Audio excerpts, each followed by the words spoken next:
I'm the voice for Sherry. The big voice for Sherry, the final voice for her. I feel good. So, I wouldn't say she's very good with money.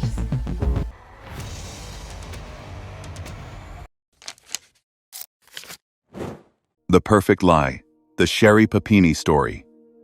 On Thanksgiving morning, a woman stumbled onto a California highway in chains, covered in bruises, with a word burned into her shoulder. The nation wept for her. The FBI searched for her kidnappers. Her husband begged on national television for answers. There were no kidnappers. There never were. Her full name was Sherry Louise Grafe Papini. She was 34 years old. She lived in Redding, California, a mid-sized city in Shasta County, nestled in the northern Sacramento Valley, flanked by mountains and pine forests, and the kind of quietness that makes strangers feel safe. Redding is not the kind of place where dramatic things are supposed to happen. It is the kind of place where people know their neighbors, where children ride bikes after school, where a missing woman is genuinely alarming because things like that simply do not happen here. Sherry was born on the 11th of June, 1982, and grew up in Mount Shasta, California. Mount Shasta is even smaller than Redding, a town of fewer than 4,000 people, defined by its towering volcanic peak and a certain spiritual, almost mythological identity. Growing up there means growing up with space, with silence, with very little to do, and very much to imagine. For Sherry, childhood was not the idyllic mountain upbringing it might sound like. According to interviews conducted for the Hulu documentary Perfect Wife, her parents frequently fought and struggled to support Sherry and her older sister, Sheila. The household was described as volatile. When she was a teenager, things at home deteriorated to a breaking point. At 16, Sherry dropped out of high school and ran away, landing first in Los Angeles and then in the Bay Area. This detail, the running away, would come to mean something later. But in the years that followed her teenage flight, Sherry appeared to rebuild. She got her life together, at least on the surface. She found her way back to Northern California. She found work. She found a man. She and Keith Papini had been together since 2006, and they married in October 2009. Keith worked as a home theater specialist at Best Buy. Sherry had previously worked as an account executive for AT&T, but by the time the couple had children, she had stepped back from her career and become a full-time stay-at-home mother. Together, they had 2 children, 1 son and 1 daughter. Their ages at the time of her disappearance were roughly 2 and 4 years old, small enough to still need everything, young enough to not understand when mommy didn't come home. To the outside world, the Papinis looked like a success story. From the outside, Keith and Sherry Papini appeared to have an idyllic life. They were outwardly loving toward each other and their 2 young children. They had good friends and family living nearby. Sherry was known in her circle as someone who cared intensely about her appearance. Her long blonde hair in particular was something people associated with her identity. She was fit, she was active, and she jogged regularly through her neighborhood on Sunrise Drive. She was the kind of woman who seemed, to her community, to have it all figured out. But people who knew Sherry more closely described someone considerably more complicated. Friends who spoke to investigators recalled her tendency to lie and run away. That is how she used to deal with things as a child. Friend Asia Coleman told the Shasta County Sheriff's Department. When things got hard, she would just run away. There were whispers. 2 investigators later noted that there were infidelity issues in her background that even Keith had been aware of. The marriage, for all its photogenic warmth, carried tensions that were not visible to casual observers. There was something else in Sherry's history that would only come to light years later, a detail buried in a sheriff's office report from 2003. That year, her mother filed a report with the Shasta County Sheriff's Office, alleging that Sherry had been harming herself and blaming the injuries on others. Sherry would have been 21 years old. The pattern documented in that report, self-inflicted harm, misdirected blame, would echo forward through time with a resonance that, in retrospect, is almost unbearable to consider. By 2016, however, none of that history was visible to the community around her. What people saw was a devoted mother. A pretty, blonde, athletic woman who loved her children, who jogged her neighborhood in the mornings, who had, it seemed, built something real and stable from what had once been a chaotic young life. Prior to the events that brought her into the national spotlight, Papini was described as a stay-at-home mother dedicated to her family. That was the version of Sherry Papini that the world would fall in love with when she disappeared. That was the version of Sherry Papini that the world would mourn. And that was the version of Sherry Papini that, it would eventually emerge, had been constructed carefully, deliberately, and over a very long period of time for an audience. On the morning of November 2nd, 2016, Keith Papini left for work as usual. The children were dropped at daycare as usual. Sherry put on her running shoes, stepped outside into the Reading morning, and set off down Sunrise Drive. Hours passed. The children were not picked up from daycare. Keith came home to an empty house. He checked his Find My iPhone app and located Sherry's phone near Sunrise Drive. He went to the location and retrieved it. Her phone was there. Her earbuds were there. Strands of her blonde hair were caught in the earbuds. Sherry was not there. Keith Papini called 911. And from that moment forward, an entire nation would pour its grief, its fear, and its resources into finding a woman who did not need to be found. What no one knew yet, what no one would know for 6 more years, was that Sherry Papini already knew exactly where she was. To understand what Sherry Papini did on the morning of November 2nd, 2016, you have to go back much further. You have to go back to a marriage that had grown quiet in the wrong ways, to a woman who felt unheard, to a man from her past who answered the phone when she called, and to a plan so meticulous, so coldly engineered, that investigators would later describe it as one of the most sophisticated hoaxes they had ever encountered. The man at the center of it was James Reyes. Reyes was Sherry's ex-boyfriend, someone she had known since childhood. A connection that predated Keith, predated the marriage, predated the children and the house on Sunrise Drive and all the trappings of the life she had built. According to his uncle, Reyes had no prior trouble with the law and had previously worked at a skate store in Costa Mesa, California, a modest, unremarkable life in Southern California, far removed from the intensity that Sherry was about to drag him into. By all accounts, James Reyes was not a predator. He was not a criminal mastermind.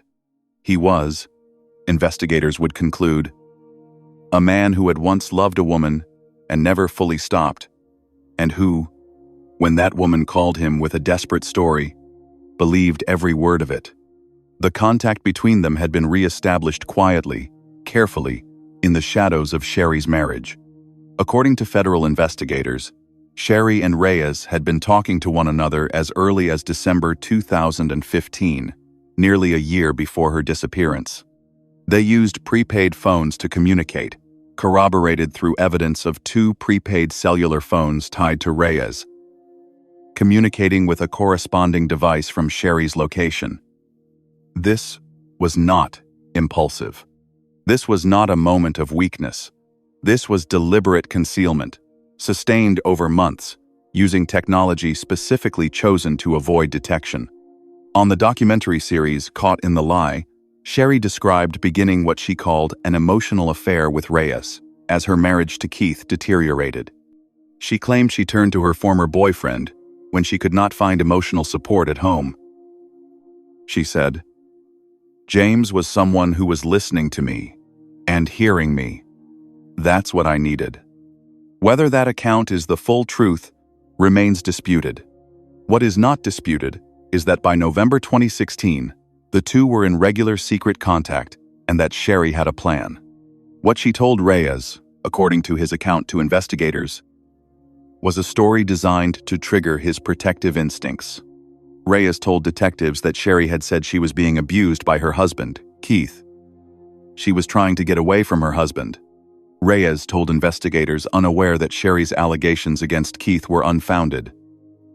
Keith Papini has consistently denied any abuse. No charges were ever filed against him.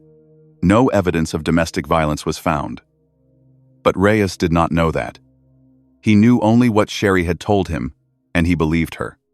And so when she asked him to come, he came. On the 2nd of November 2016, Reyes had a friend rent a car for him, after which he drove to where he was supposed to pick up Sherry. Once there, she got into the back seat and laid down while he made the several-hour drive back to his home in Costa Mesa, California. He explained to investigators that he picked her up in a rental car, a friend leased for him, and that he knew nothing about Hispanic women abducting her. At the moment of pickup, Sherry disposed of her prepaid phone. She had also brought with her, investigators later determined, a bag containing items she planned to use to bind her own wrists and ankles. She had thought of everything. For 22 days, Sherry Papini lived in James Reyes's home in Costa Mesa, while her husband, her children, her community, the Shasta County Sheriff's Office, and the FBI searched for her across multiple states. During those 22 days, a GoFundMe raised nearly $50,000 for the search. Hundreds of tips flooded law enforcement. Keith Papini gave tearful media interviews. The nation watched. And Sherry, according to investigators, was in a residential apartment in Southern California, hidden, warm, and by all evidence voluntarily present. The injuries were the part that required the most planning and the most disturbing degree of deliberate self-harm. Sherry asked Reyes to bang a hockey puck off her leg, giving investigators the impression she'd been seriously abused. She also fractured her own nose on a hockey stick that Reyes held up. She ate less during those weeks, giving her an emaciated appearance. She contracted a rash on her arm from cleaning supplies. Reyes revealed that Sherry asked him to inflict injuries on her, though he refused many of her requests. The brand on her shoulder, the word Exodus, burned into her skin, was carried out by Reyes at her request. Let that settle for a moment. A woman asked a man to press a hot instrument into her shoulder to make the story of her captivity more convincing. She endured it. She planned it. She wore it home. The psychological scaffolding holding this plan together was extraordinary in its construction and terrifying in what it reveals. Here was a woman with a documented history of self-harm, reaching back to at least 2003. Here was a woman whose own friends had told investigators she ran away when things got hard. Here was a woman who had, somewhere along the line, learned that suffering visible, dramatic, physical suffering was the most reliable way to make people stop asking questions and start offering help. She had learned that wounds commanded attention, and so she made wounds. Federal prosecutors would later say in court filings that the hoax was deliberate, well-planned, and sophisticated. That description, clinical as it is, barely captures the full architecture of what Sherry had built. She had secured a secret phone. She had maintained a clandestine relationship for nearly a year. She had chosen a pickup location. She had injured herself systematically over 3 weeks. She had prepared her restraints in advance. And she had constructed a false narrative, 2 armed Hispanic women in a dark SUV, detailed enough to send investigators searching across the western United States for suspects who did not exist. Back in Redding, Keith Papini was falling apart. He pleaded publicly with the nation for help. It is excruciating. I don't like to think too much about it because I just assume that I'm going to get a phone call any second or she's going to show up at my house, he told ABC News in 2016. Their 2 young children, 2 and 4 years old, were without their mother. The community had mobilized in grief. And Sherry, according to every piece of evidence federal investigators would eventually assemble, was watching the coverage from Costa Mesa. Then, after 22 days, she decided she was ready to go home. She told Reyes she wanted to return. He drove her back north. At the time, Sherry disposed of her prepaid phone and had a bag that contained items to bind her wrists and ankles. She chained herself. She prepared her story.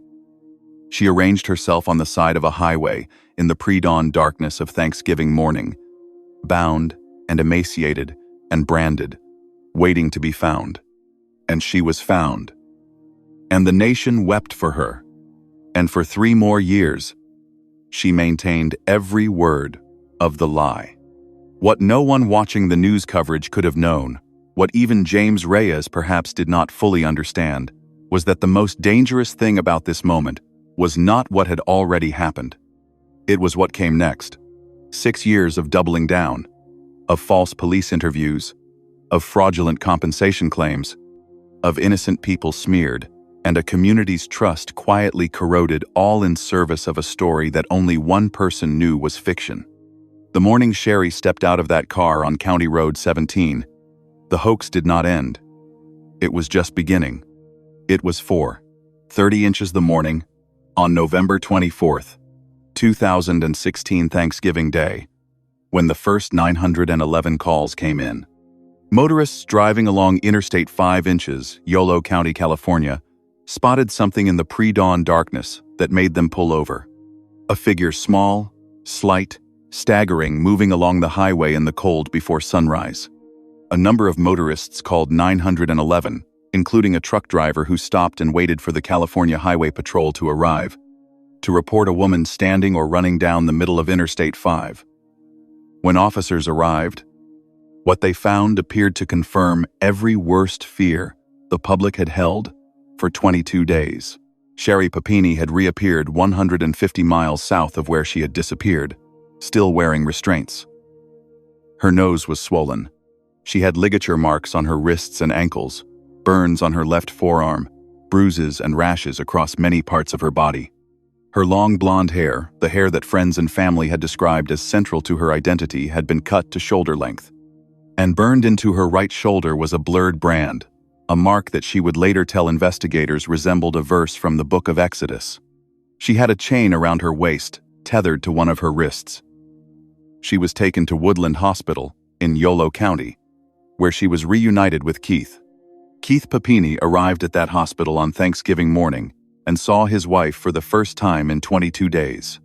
He has described that moment in interviews, the curtain pulled back, the injuries visible, his own involuntary flash of disbelief. When I pulled back the curtain, and I saw her, and I saw the look in her eyes, I felt in that moment that she was lying, Keith said years later. And it wasn't until I went to her to embrace her, and I could just see the amount of injuries, bruises, burns to her body. And it was a shock to me. And I remember thinking how horrible of me to even think that she could have done this to herself. He pushed the doubt away. He embraced her. He wept. They both did. The statement released by the family that day was read to the media by Sherry's sister. It said, according to reporting at the time, that they were overwhelmed with joy and grateful for the community's support. The Shasta County Sheriff, Tom Bozenko, told reporters, "We are ecstatic to report that Sherry Papini has been located and has been reunited with her family on this day of Thanksgiving." He warned that the investigation was far from over, but his tone was celebratory. The missing mother had been found on Thanksgiving. It was the kind of story that writes itself, the kind of story a nation desperately wants to believe. And they believed it. All of them. In the hours that followed, the story spread across every major news outlet in the country. The image of Sherry Papini, the official Shasta County Sheriff's missing persons photo, her blonde hair long, her smile wide, ran alongside breathless reporting about her survival, her injuries, her courage. People magazine would later feature the case on its front cover. True crime programs picked it up. The internet's appetite for the story was insatiable. Here was a young mother, a devoted wife, snatched from her morning jog by monsters, and she had survived. She had come home on Thanksgiving. The narrative was almost unbearably perfect. Meanwhile, in the hospital, and then in the days that followed at home, investigators needed to talk to Sherry. And here is where the performance became extraordinary in its sustained precision. Recorded police interviews with Sherry in the hours after her return showed she was reluctant to speak with investigators, claiming that her abductors had told her she was going to be trafficked to someone in law enforcement. It was a masterful detail, a built-in excuse for why she couldn't fully cooperate with the very people trying to help her. She had constructed a reason to be vague that itself sounded like evidence of trauma. Given her reticence to speak, officers had her husband sit in with her during one interview and ask the questions about what happened. Detectives returned for a second interview, but Sherry remained reluctant to open up. When she did speak, the story she provided was elaborate, detailed, and entirely fictional. 2 women. There was an older one and a younger one, she told police. They were Hispanic. They spoke Spanish a lot. She described a dark SUV. She described being taken at gunpoint. She described being chained to a pole. She described her captors keeping their faces hidden. She said she could hear what she described as really annoying Mexican music, and that she overheard snippets of conversation in Spanish. Every detail was false. Every detail was chosen. The effect on the community was immediate and profound. In Redding and across Northern California, the hunt for suspects rattled the Latino community. Alan Ernesto Phillips, co-founder of the Northern Hispanic Latino Coalition, told ABC News that Latina women were fearful they might look like one of those people in the sketch. Real women, real mothers, real daughters, real members of a community that had done nothing, lived for months under the shadow of suspicion that Sherry Papini had deliberately cast upon them.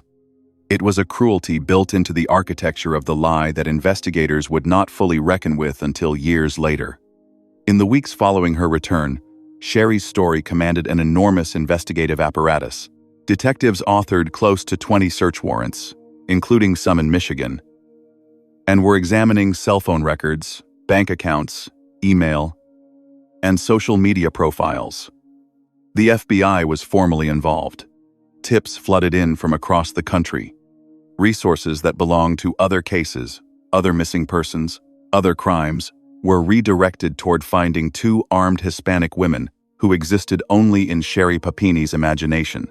According to a statement by her husband, Sherry was physically abused during her captivity, had her nose broken and her hair cut off, and weighed 87 pounds when she was released. That weight, 87 pounds, became one of the most reported details of the case. A number that made people gasp. She had lost so much of herself. She had suffered so deeply. She had been starved and broken and branded, and she had done most of it to herself. The brand on her shoulder, the word Exodus burned into her skin, would take investigators nearly a year to incorporate into their public account of the case. When investigators questioned Sherry at a later date, she claimed it looked like a verse from the book of Exodus. The religious dimension of the brand added yet another layer of apparent menace to the invented captors. These were not just criminals, Sherry's story implied, but people with a religious agenda, a message, perhaps a larger operation. Meanwhile, at home, Sherry Papini resumed her life. She attended therapy billed to the California Victim Compensation Board. She received disability payments. She participated in media coverage. She watched, as investigators would later confirm, the national story unfold around her, with the same attention a storyteller pays to her own work. And the one person who knew the truth, James Reyes, sitting in his apartment in Costa Mesa, said nothing. He had been told a story about abuse. He had helped a woman he believed was in danger, and now he watched her on the news, describing the ordeal she had supposedly endured at the hands of 2 women, and he stayed silent. What broke that silence, what finally began to unravel, everything was something Sherry could not have planned for, could not have anticipated when she constructed her lie back in 2015 and 2016. It was science. It was a technology that barely existed in the form investigators needed when she first disappeared. And that had advanced dramatically by the time they turned to it in desperation. It was waiting, quietly, in the fibers of the clothing she had worn home.